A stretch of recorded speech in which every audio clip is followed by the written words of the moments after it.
trying to see if she has a Torah lagad, but Sefer Torah. That's what it sounded like last Wednesday at the Western Wall in Jerusalem. It was the start of the Jewish month of Av, or Rosh Chodesh, and you can hear two security guards trying to search a woman to see if she was smuggling in a Torah scroll, because authorities who run things at the site consider it illegal for women to have a Torah and to chant from it, and even to sing their morning prayers. So as the guards tried to grab at the woman, supporters of the Women of the Wall group who holds these services squeezed together and formed a protective circle around her with their bodies. And in the end, she succeeded in getting the Torah through to the women's section of the Western Wall, and their service went ahead, including the bat mitzvah ceremonies for two teen girls, one from Israel and one from New York. But the ceremony wasn't without incident. For years, when the women come to pray, they're targeted by ultra-Orthodox protesters who try to drown the services out and sometimes even physically assault the worshippers in the process. And this was extraordinary. I was here 10 years ago, and we were surrounded by women spitting and screaming and yelling. And while we were today, the barriers that provided a cocoon for the Women of the Wall made it an amazing prayer and beautiful spiritual experience. I'm Ellen Besner, and this is what Jewish Canada sounds like for Wednesday, July the 26th, 2023. Welcome to the CJN Daily, a podcast of the Canadian Jewish News, sponsored by Metropia.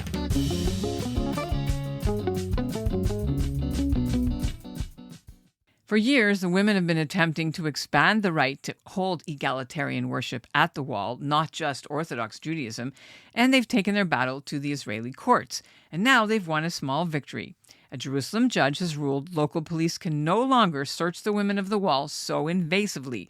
No more rifling through their purses to check for contraband Torahs, only for security threats like bombs. The ruling doesn't give the women the right to use the Torah if they bring one in. That's still against local Orthodox Jewish rules. But the group is welcoming the judgment because they say it shows the importance of Israel's judicial system at a time when the country's parliament just passed a law on Monday curbing the Supreme Court's powers to overturn government policy. As we approach the annual solemn fast of Tisha B'Av, a day of mourning for Jews, some Jewish leaders have looked at what's currently going on in Israel with all the protests about the Netanyahu government's agenda and the months of massive street demonstrations and strikes, and they see it as a symptom of the great divide in Israeli society about Israel's future, a divide between left and right, and between religious and secular. Some observers have likened the crisis to the disunity among the Israelites thousands of years ago, which led to the destruction of the Second Temple and the reason for tonight's fast. So on today's show, we're taking a first-hand look at what it's like at the last remaining piece of the Second Temple with the CJN Daily's producer, Zach Kaufman. He's in Jerusalem, as you know, and he brought his recording gear to cover the Women of the Wall's recent prayer service, where he spoke to people on both sides of the dispute.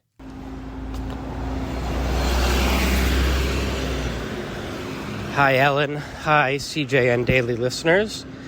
It's Zach Kaufman.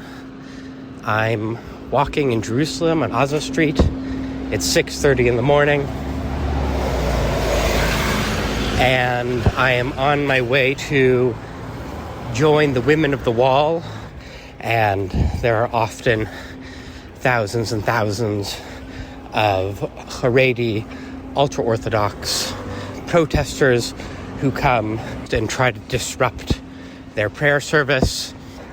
I know I should expect to be spat on, for my talit to be spat on, to be called sort of horrible things.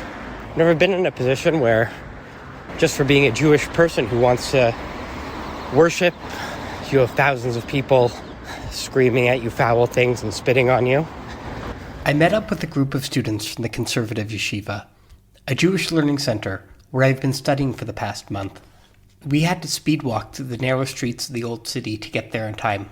Leading our group was Daniel Brustmeyer, a rabbinical student and one of my study partners at the yeshiva. It was reassuring having him there, someone who's done it before. Plus, it doesn't hurt that he's also a captain in the United States Marine Corps. Like me, Ruth from the Czech Republic and Anna from Switzerland were also first-timers. How are you guys feeling going to the Kotel? Exciting. Excited? Yeah, very excited. It's like a woman empowerment. To be with other women, to see like we are strong, we can just It's kind of like sorority. Yeah. Sorry, I would put some Yeah, yeah. French word.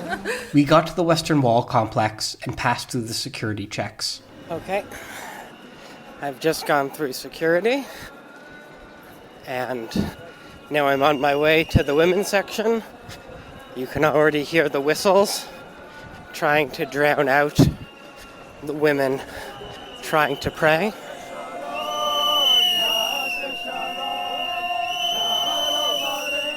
A group of around 40 men were packed into a small patch of the Kotel Plaza designed for men supporting women of the wall. On one side were barricades overlooking the women's section, on the other, a line of police officers. And beyond them, hundreds of Haredi men blowing ear-splitting whistles and shouting curses. It's a strange feeling, trying to pray somewhere I was always told was the most sacred site for my people, while someone shouts in your ear that no one wants you there and to go back to where you came from. Yo, American, you don't even know what you're doing here. You don't believe in the Kotel, you don't believe in anything. Nobody likes you in Israel. You don't respect minority, you don't respect religion. Go back to Tel Aviv, go back to New York, you're not welcome here. You don't even know what you're doing here, you don't believe in the Kotel. In our group were the few handfuls of devoted Jerusalemite men who come out every month to support the women of the wall. There were rabbis and students from egalitarian yeshivas like mine. And there was Rabbi Menachem Creditor, a prominent Orthodox rabbi in New York, married to Neshama Carlebach, the daughter of legendary Rabbi Shlomo Carlebach. She was over in the women's section. As we got closer to the Torah service, the mob around us grew angrier and louder.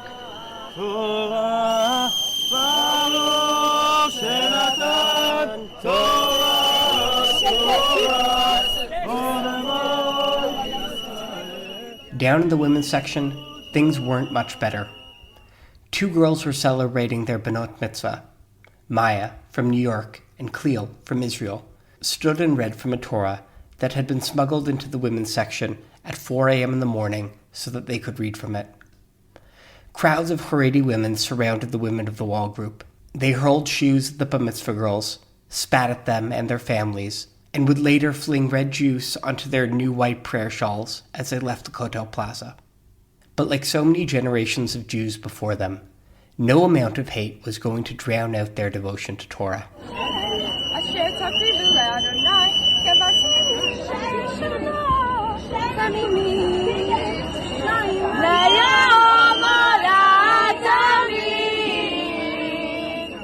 Then the rabbi's voice cut through the noise, her blessing soaring over all the voices trying to shout the girls down.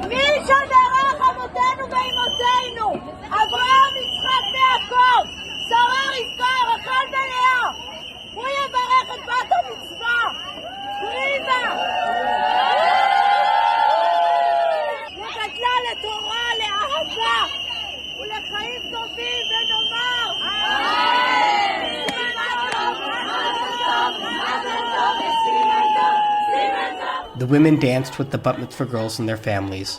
The men celebrated and danced with their fathers.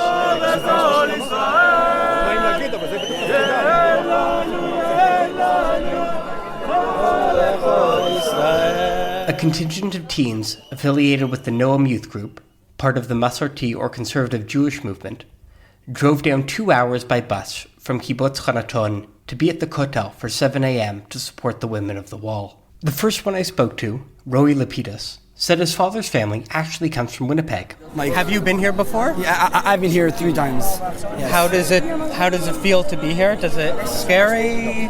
I'm not feeling scared at all. Because I know that we're doing the right thing, and I know that we have people who they're getting us secured. And does it feel strange that like other Jews are doing this to you? Like, how does that feel? A little bit, but that's the life of a conservative Jew. Yeah. To always like have to explain everybody what you're doing, why are you doing it, and that's my like life work. I think it's very sad that they, instead of try and pray themselves their own way and try and respect, like us people that try and pray in a different way. They just try and stand and just encourage everyone else. Both the women of the wall and the men supporting them ended their service by singing Hatikva, the Israeli national anthem, which talks of a 2,000-year hope of being a free people in one's own land.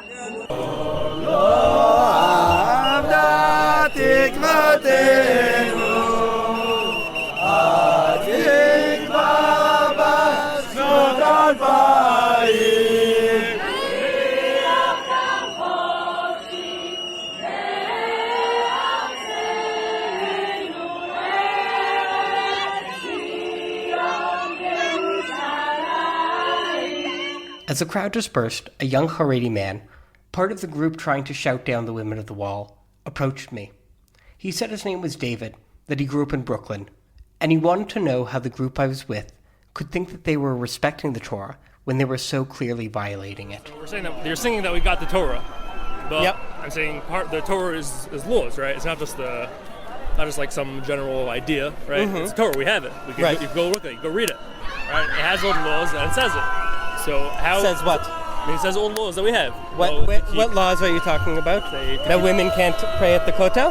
No, I didn't say that.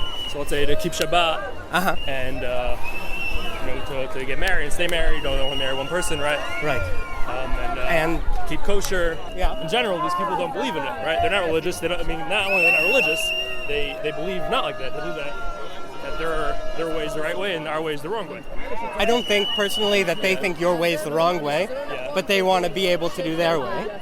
Right. So my question is, how are they singing that song? That's the Torah is all the laws. They're saying we're not obligated by those laws. It's kind of a contradiction, no? I think they feel very connected to the Torah. Like it's a big deal to them to be able to read from the Torah. Right. Well, But Judaism is not just like, oh, you do what you feel connected to or you do what you like. It's you do all the laws because we believe that God gave us the Torah. Right. So that's why we do it. Not because even if let's say we don't like something to do something. Yeah. We do it anyway.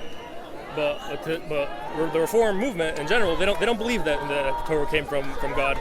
And they believe their way is the right way. That it's just some sort of, they believe they should be able to do what they want. Right. That also. No one's saying they can't do what they want. But over here it's an Orthodox place, right? Meaning you wouldn't. Well, do you think? That's a question. Do you think that only Orthodox Jews should be able to? No, anyone can pray come. Even non-Jews can come as long as they adhere to the way that it is. It's set up as an Orthodox Jewish synagogue. Let's say right up there. And that includes not reading Torah. Yeah. There. That's one of the laws, right? I mean, the one was that the men read the Torah. The women the women don't have to come and pray. And it's very nice that they do. Right? There's no requirement on them to come. Right? There's a dome, right? The dome of the rock, the mosque. Oh, you think they should go and pray at the dome? No, I'm just saying that you guys will never go up there and try to make. No, because we feel like we belong here. So here also, they're coming and they're going against God. So we feel, because we love God, and so we're going to stand up for our religion and for God. Okay. Does it make a difference to you that it's other Jews? What do you mean? No. Do you consider them Jews even, or if their mother is Jewish, then they're Jewish. If they, and does it feel different doing that to other Jews, or? What do you mean?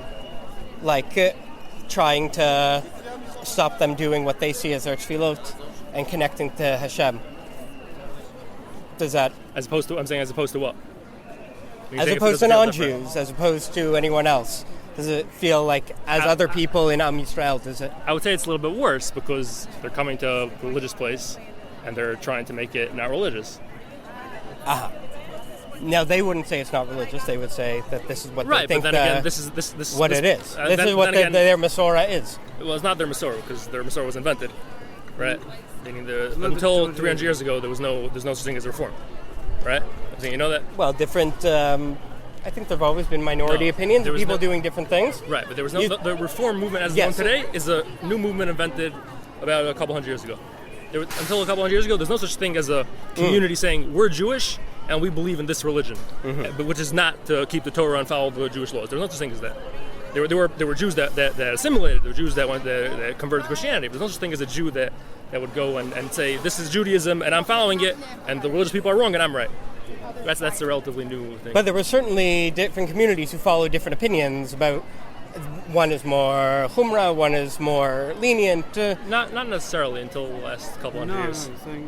Within a halacha, there is such a thing. Right, no, there is such a thing as rabbis disagreeing, but they're not coming from rabbis. They're coming from people that want to change the whole Judaism, that don't believe in Judaism. They don't believe in the Torah, really. That's why I was asking in the beginning, how could they go sing Torah Tzivah and Moshe if they don't believe in that? If you ask like a real Reform rabbi, someone who knows Reform ideology, then he would tell you, they don't believe in it. They believe it's just some sort of like spiritual, nice spiritual thing. They're a lot of non-religious people like to say, I'm not religious, but I feel spiritual, right? Mm. Can I ask where you're from? Or are you Brooklyn. from Brooklyn? And do you live here? I'm studying here. Nice. How long have you been here? 3 months. Cool. After saying goodbye to David and exiting through security, I ran into 4 American women who'd been part of the Women of the Wall service. I'm a cantor from Boston, Massachusetts. Yeah. I'm here studying for the summer at Haredi, and I want to let people know that the words religious and observant are for all of us who have religious practices and Jewish observances and traditions, and that it's not entirely reserved for the Orthodox. Mm-hmm. How did it feel for you all? Have you been to This before? is my first time. My name is Jennifer. I'm an educator from Philadelphia, synagogue educator. Yeah. This was my first time, and I was amazed at both how incredible it was to pray with these women who are so devoted to this, as I am, to being Jewish in our way and not letting someone else tell us how we can be. And also to see how much anger and hate there is from other Jews. Very, very sad, really sad, because I don't think that so much of it is their own thinking. Right. And I'm very glad that I get to teach my students to think about Judaism their own way. It was powerful and transformative. We're all about changing minds and thinking big and innovative ideas, and this is where it starts. Yes. Does it feel any different that it's Rosh Chodesh Av? Yes. You guys feel safe right now, but Do you they're feel all coming unsafe? closer and there's no more police here. Okay. I feel safe. I do. Stand your ground. Okay. In Jerusalem, I'm Zachary Kaufman. And that's what Jewish Canada sounds like for this episode of the CJN Daily, sponsored by Metropia. Integrity, community, quality, and customer care. Today's listener shout-out goes to Dr. Leonard Harris in Kingston. He wrote in saying he learned a lot from our 2 podcasts last week about Jewish relations with the Anglican Church of Canada. And we'll end the episode with a programming note. As Tisha B'Av begins tonight and ends after sundown on Thursday, we will not have a show tomorrow. We'll be back with our regular schedule on Monday. Thanks for listening to the CJN Daily. And have an easy fast.